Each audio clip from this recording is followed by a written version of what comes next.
Hey everyone, it's Hunter, and this is part 3, layout and walls.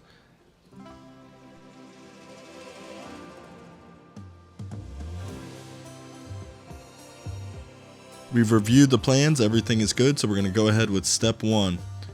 We're going to lay out all the walls.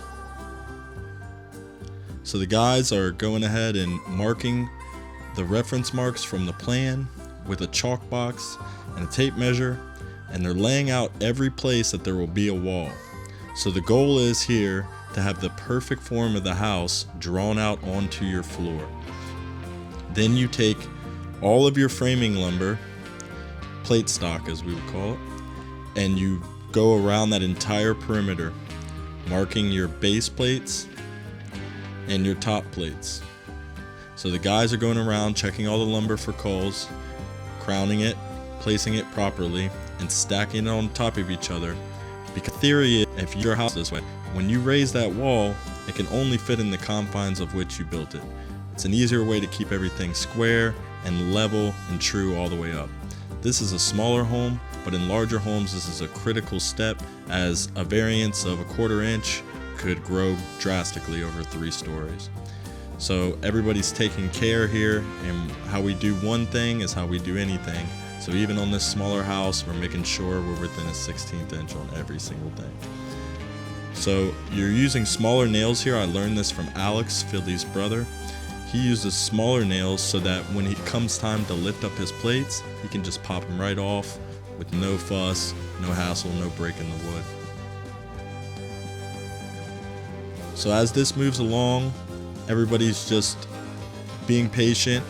We're working very tranquilly, despacio, very calm, and we're trying to make sure that we don't make any mistakes, because if you make a mistake here, ultimately it's going to give you a messed up wall. So we're just taking our time here so that when it comes time to build the walls, as you can see, we can just run it.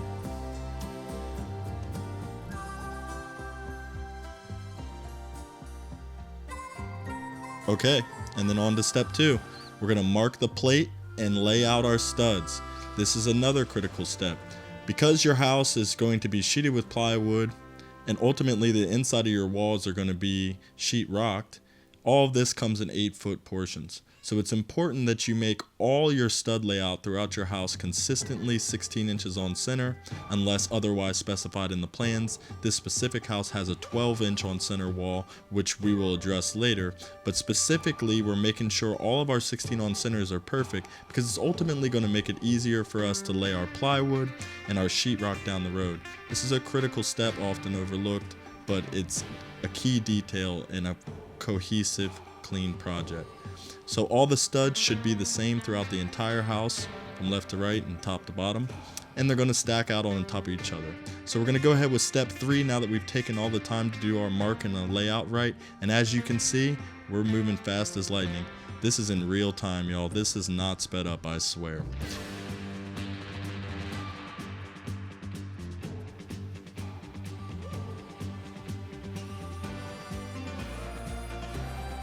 These are the roof reinforcement plates. These are important. The plans will specify these, but here in the hurricane area, we make sure that we have these, and we go ahead and put them on right now. So we are already envisioning where our roof's going to lay out, because once you set these puppies, they are very hard to take off. So we're taking time to make sure that our roof will fit perfectly into those, and we're going to go ahead and put plywood over them as the manufacturer specifies.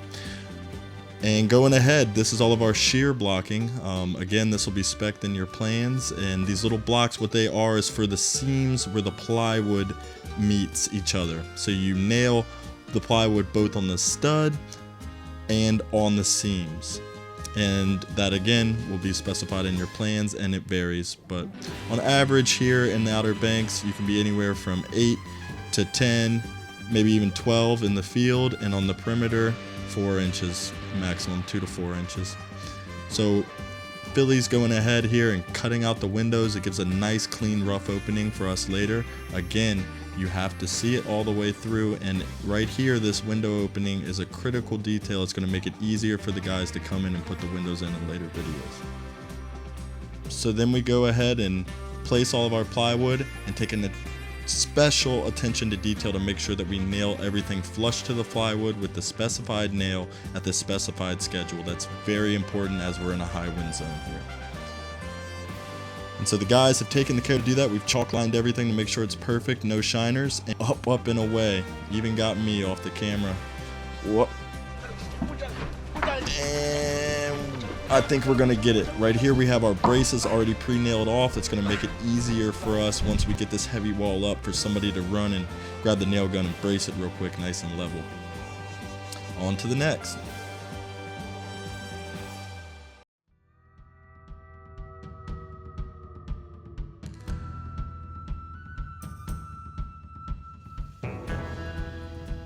Wow, it's really coming together and we're really moving now. And this thing looks outstanding. Let me know in the comments what you think. We're just gonna go ahead and keep assembling all these walls on the first floor here. And this is just a step-by-step process after we've done all the hard work prior to it so that we can go ahead and move ahead cleanly and efficiently. So it's all these details that are ultimately compiling on each other until the end product. And all the little things ultimately add up to the end product. And that's why we're taking so much care in that piling and in the floor, and all that's echoing in the walls, because you build the walls on the floor. The flatter the floor, the flatter your wall.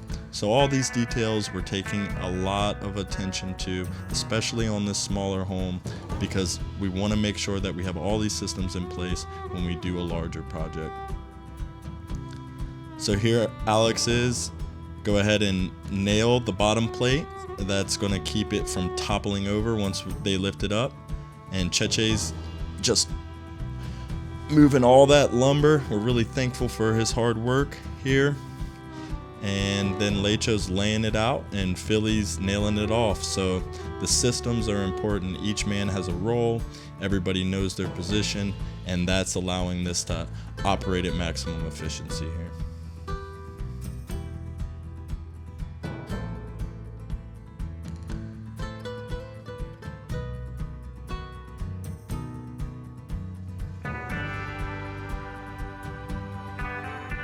All the marks for the studs, including the windows, are already there. We took the time to do that.